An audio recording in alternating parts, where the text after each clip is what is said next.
Je suis malade, complètement malade.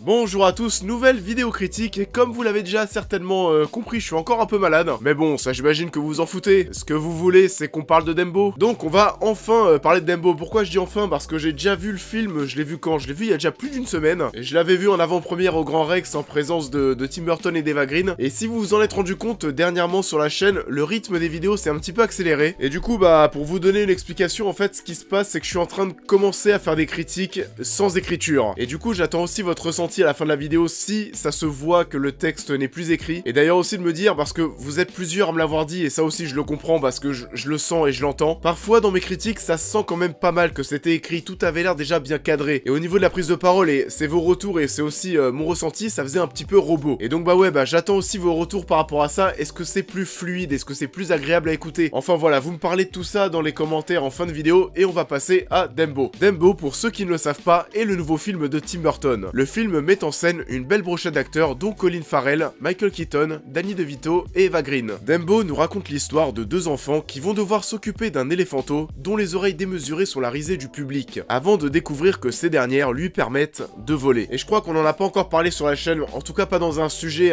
dédié, mais j'ai déjà dit et mentionné que tout ce qui était, toutes les adaptations live qu'on se tape au cinéma, Aladdin et le Roi Lion qui arrive aussi, c'est pas des trucs qui vont me faire très kiffer. La Belle et la Bête et le Livre de la Jungle, j'ai trouvé ça mais presque horrible. En fait vraiment je comprends pas l'intérêt de reprendre ces films quasiment plan par plan, et en plus de ça que ce soit des si gros succès. La Belle et la Bête ça passe le milliard mais facile. Et du coup bah ouais, en termes de créativité bah c'est pas top, parce que si tu peux reprendre un produit qui existe déjà et le refaire un petit peu à ta sauce en modifiant 2-3 trucs, et qu'en plus de ça bah t'as le milliard quasiment assuré parce que t'as le logo Disney, et donc bah Disney ça vend. Donc voilà, et en soi le mélange de tout ça est assez frustrant. Et Dembo, pour tout vous dire, Dembo c'était le film avec Aladdin et le Roi Lion que j'attendais quand même le moins cette année, on va pas se mentir. Et vous savez quoi? Pourtant Dembo c'était bien, genre même très bien. On va revenir comme d'habitude sur 3 points du film. Alors déjà dans un premier temps qu'il s'agit bah plutôt d'un remake. Dans un second temps on va parler de Tim Burton et est-ce que l'on ressent bien sa patte. Et dans un troisième temps on va revenir sur les défauts du film, parce qu'il y en a, dont un qui m'a quand même bien fait flipper au début. Et pour déjà résumer le film et tout ce que vous allez voir en une seule phrase,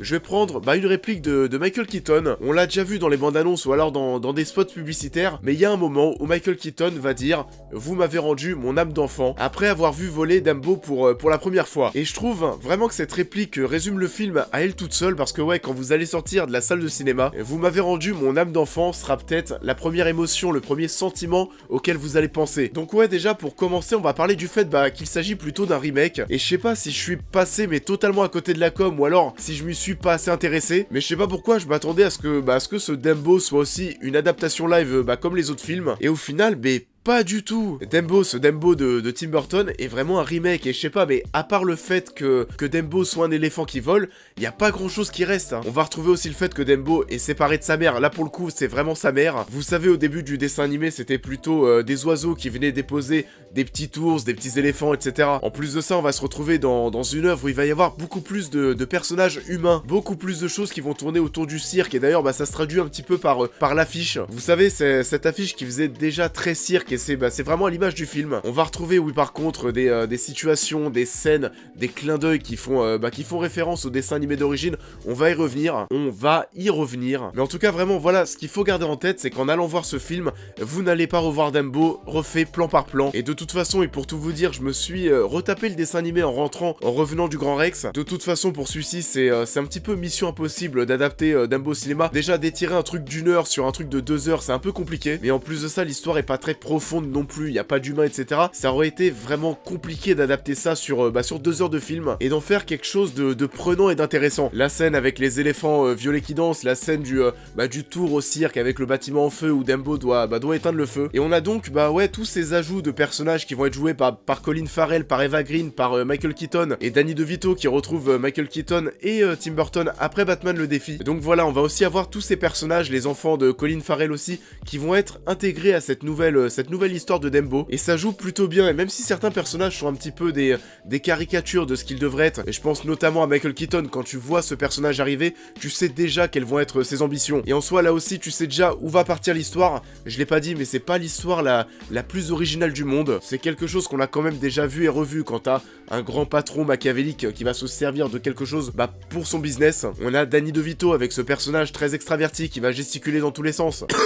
Les premiers échanges et les premiers regards entre Colin Farrell et Eva Green, et là aussi tu vois un petit peu vers quoi tu vas te diriger. Mais je sais pas, et même si tout ça n'est pas original, il y a un truc qui se marie plutôt bien, t'arrives à t'attacher à tous ces personnages, et même les personnages détestables comme Michael Keaton, tu prends plaisir à les suivre, à les voir à l'écran. Et là déjà il y a un truc assez intéressant qui est en train de se passer, peut-être parce que c'est une critique improvisée, qui cette fois-ci n'est pas écrite, mais si vous remarquez bien, je parle déjà dans un premier temps des personnages plutôt que Dembo, parce que Dembo n'est pas vraiment le seul personnage principal, c'est pas lui qui est au centre du film, c'est lui qui fait le lien entre tous ces personnages, et c'est là où ça justifie le fait que c'est un remake, parce que dans le dessin animé, c'est bien Dembo qui était le personnage principal. Et ça va nous permettre de faire le lien avec la deuxième partie, mais est-ce que le fait qu'il s'agisse d'un remake a donné à Tim Burton de la liberté de prendre le produit original et de le refaire à sa sauce. Et alors là, pour le coup, c'était vraiment le sujet qui allait le plus m'intéresser pour le film, mais ouais, non, c'est ça, de savoir si Tim Burton, si on allait sentir que Tim Burton était derrière ce Dembo. Et j'ai aussi beaucoup d'attentes pour Aladdin, parce que derrière, il y a Guy Ritchie, mais bon, là, pour tout vous dire, je doute un peu du fait que Guy Ritchie ait plus de liberté que Tim Burton. Par contre, Le Roi Lion, niveau prise de risque et mise en scène, j'en attends absolument rien, c'est Jon Favreau, qui avait déjà travaillé sur le livre de la jungle, et donc on sait déjà à quoi s'attendre. Et donc ouais, là, j'avais pas mal d'espoir pour ce Tim Burton. Déjà, Tim Burton a déjà travaillé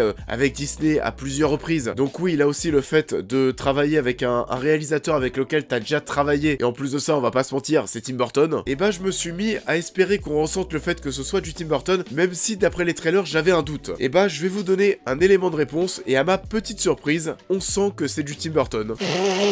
C'est du Tim Burton qui va être, oui, un petit peu aseptisé, mais en soi, tu sens quand même que c'est lui qui est derrière. De toute façon, oui, et avec Disney derrière, il pouvait pas faire un projet aussi fou que ce qu'il peut avoir l'habitude de faire. Mais ouais, voilà, on va retrouver ce côté un petit peu fou, et pour l'avoir vu aussi sur la scène du Grand Rex, tu sens que le mec, il y en a plusieurs dans sa tête, dans sa façon de parler, sa gestuelle, sa façon de rigoler, tu vois que le mec est pas tout seul, vraiment, il est un petit peu fou, et tout ça, et tout cet humour va se ressentir dans le film à certains moments. Et d'ailleurs, oui, ça aussi, lorsque vous avez un combat de boxe, vous avez le speaker qui va dire ça. Let's get ready to rumble. Et là dans le film, et c'est un petit peu fou, je sais pas pourquoi, mais c'est très drôle. Mais on va avoir aussi un speaker qui va dire Let's get ready to Dumbo. Avec la même intonation, c'est assez décalé, c'est assez barré, mais c'est en accord avec l'humour de Tim Burton. Et ce petit côté décalé en soi passe bien dans le film. C'est le domaine du cirque qui a une place assez omniprésente dans le film, et donc c'est normal qu'on ait ce côté décalé. Et on va avoir bien sûr une autre scène qui, à elle toute seule, résume l'esprit Tim Burton. Et c'est une scène, oui, qui est dans le dessin animé d'origine, mais la scène des éléphants violets qui dansent dans le film fait très Tim Burton. C'est vraiment en gros un pur moment de magie. On va voir ces éléphants qui vont danser avec une musique. On va y revenir d'ailleurs sur les musiques de Danny Elfman. Mais voilà, à ce moment-là, il n'y a plus de répliques. On est simplement avec ces éléphants qui dansent, avec Dembo qui regarde ces éléphants danser, avec cette musique qui fait très Tim Burton, et on vit ce moment de magie qui est très atypique. Et durant cette scène, en gros, le temps s'arrête et t'es tout simplement en train de suivre ce délire. Vous voyez la scène dans Miss Peregrine avec les squelettes qui dansent, qui est totalement hors contexte. Mais vraiment, ouais, cette scène qui est vraiment hors tonalité par rapport au reste du film, lorsqu'elle apparaît, tu te dis vraiment, mais what the fuck. Et là, dans Dembo, avec cette scène, avec ces bulles d'éléphant, ça fait vraiment écho à cette scène dans Miss Peregrine. C'est vraiment le même objectif, t'es vraiment dans quelque chose qui va sortir un petit peu du film, et tu vas juste, te laisser porter par le truc, et ça, c'est du Tim Burton. 2-3 mots sur la musique, parce que j'en ai déjà un petit peu parlé, et vraiment, ça m'est arrivé plusieurs fois pendant le film, ça m'est arrivé vraiment à toutes les scènes où Dembo vole, mais à chaque fois que Dembo se met à voler, la musique est top. J'ai pas envie de dire qu'elle est épique, j'irai pas jusque là, mais la musique est vraiment très belle, et elle te porte. Et à chaque fois que je vais voir un film, tu le sens quand la musique est bien. Quand t'as une musique qui est bien, tu dis, oh, ça c'est top. Et quand ça m'arrive, le premier réflexe que je vais avoir, c'est d'aller checker après le film qui est à la composition du film, qui est à la BO. Et là, ouais, pour le coup, c'est Danny, et si vous ne le savez pas, c'est lui qui a fait le thème culte de Spider-Man de Sam Raimi, et encore pas mal d'autres choses. Mais en tout cas, ouais, c'est lui, et ça fait du bien de le retrouver dans quelque chose de plutôt intéressant. Après Justice League, où en soi, c'était pas très marquant, et donc oui, la musique aussi va aider à apporter ce petit côté Burton à Dembo, mais on a aussi tout ce travail sur le cadrage, sur la mise en scène, sur la perspective des plans, sur les environnements. Tout ça fait très Tim Burton. Il y a ce côté aussi qui va être sombre, un petit peu sale. C'est assez étonnant, mais ouais, il y a des moments où t'as pas l'impression d'être devant un Disney, parce qu'il y a des choses qui font un petit peu sale, et là on voit que Disney, ça peut être un petit peu lisse partout sur les bords. Et vous savez, on va pas mettre de sang, etc. à l'écran. Et là, dans Tim Burton,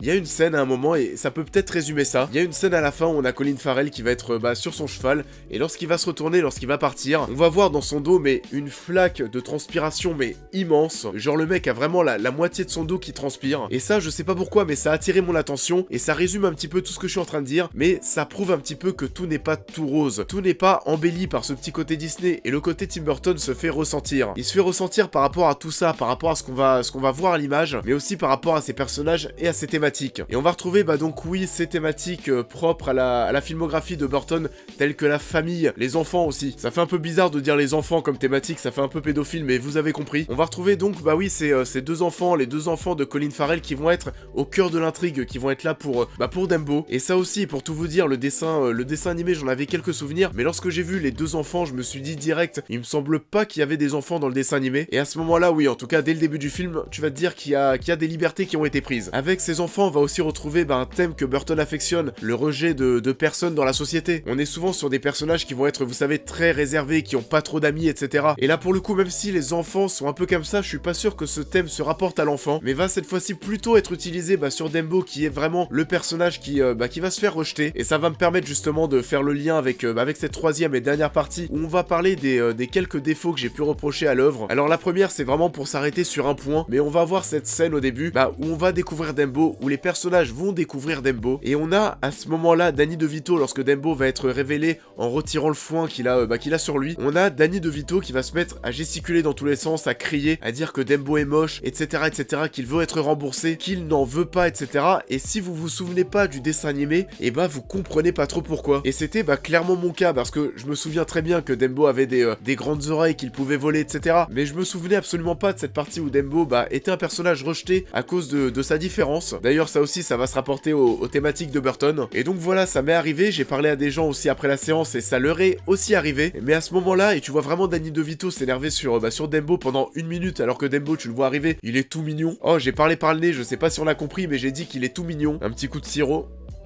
Est-ce que vous buvez aussi du sirop à la bouteille d'ailleurs? Dites-moi ça en commentaire. Vous savez, généralement, vous passe un petit gobelet de merde qui est sur le capuchon, sauf que quand vous le remplissez, vous le remettez dessus, après tout est dégueulasse, enfin bon, voilà, dites-moi ça. Je vais en reprendre un coup d'ailleurs. Et du coup, oui, ce que j'étais en train de dire, c'est que Dembo, à ce moment-là, c'est juste la chose la plus mignonne du monde, et tu comprends pas trop pendant 1 minute pourquoi est-ce que Danny DeVito est en train de s'exciter sur lui. T'es vraiment en train d'assister à un fou qui est en train de gueuler pour tout et rien, tu sais pas pourquoi. Et c'est au bout d'1 minute 30, ou alors de 2 minutes, il me semble, qu'il va commencer à parler de ses oreilles, et c'est à ce moment-là, et donc 2 minutes trop tard, mais c'est à ce moment-là où tu te rends compte que oui, il est en train de s'exciter sur Dembo à cause de ses oreilles. Et donc voilà, on était plusieurs visiblement à avoir réagi pareil, à s'être posé la question pour savoir mais pourquoi est-ce qu'il s'excitait sur Dembo pendant 2 minutes. Vous me direz aussi d'ailleurs vous aussi si c'est le cas. Et pour en finir vraiment, en tout cas avec le gros défaut pour moi, c'est ces 30 putains de premières minutes qui sont inintéressantes, qui sont un peu bancales, qui sont blindées de fond vert, qui sont très moches, qui ne sont pas surprenantes, qui ne sont pas magiques, qui ne font pas du tout Tim Burton. Enfin voilà, j'ai pas d'autres qualificatifs, mais les 30 premières minutes, quand le film commence comme ça, tu flippes un peu. Parce que là ouais, si le film avait été à l'image de ces 30 premières minutes, ça aurait été vraiment très compliqué à suivre, et je pense que ma critique aurait été totalement différente. Mais voilà, en fait, c'est vraiment à partir du moment où Michael Keaton, Eva Green et tout le monde du cirque et du business va être intégré à l'œuvre, que le tout va commencer à devenir intéressant, parce qu'au début c'était pas ça. Et je le répète encore, mais les fonds verts sont dégueulasses. Et heureusement,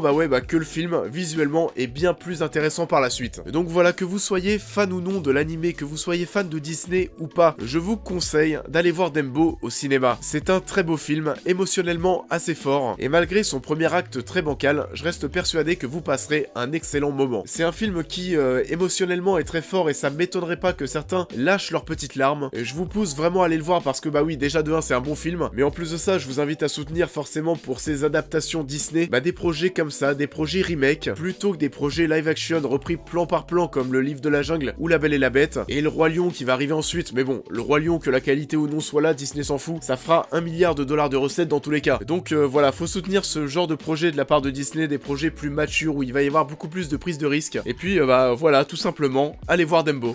C'est la fin de cette critique, et comme je vous en ai parlé en début de vidéo, faites-moi un petit retour sur ma prise de parole, cette fois-ci totalement improvisée. Est-ce que ça vous paraît plus naturel? Est-ce que ça vous paraît plus agréable à l'écoute? Et j'espère que ça sera le cas, parce que ça va me permettre déjà d'être plus naturel, mais en plus de ça, et je m'en cache pas, mais c'est un gain de temps énorme. Et donc bah ouais, il se passe de plus en plus de choses, et j'ai envie de vous parler de plus en plus de sujets, et le fait de gagner des soirées parce que je n'écris pas une critique, et bah forcément en termes de sortie de vidéo, bah je vais pouvoir en faire plus. Et donc voilà, j'attends vos retours, n'hésitez pas à liker la vidéo, à la partager, à me dire en commentaire ce que vous avez pensé de Dumbo, à me suivre sur tous les réseaux sociaux, il se passe plein de choses, à vous abonner pour d'autres critiques, à aider la chaîne sur Tipeee et Utip, vous matez une pub et ça me fait gagner un petit peu d'argent. Et d'ailleurs c'est marrant que ça tombe là, mais ce week-end je vais à Disney et je suis assez content. On se retrouve du coup très bientôt pour parler encore de plein d'autres choses, à très vite.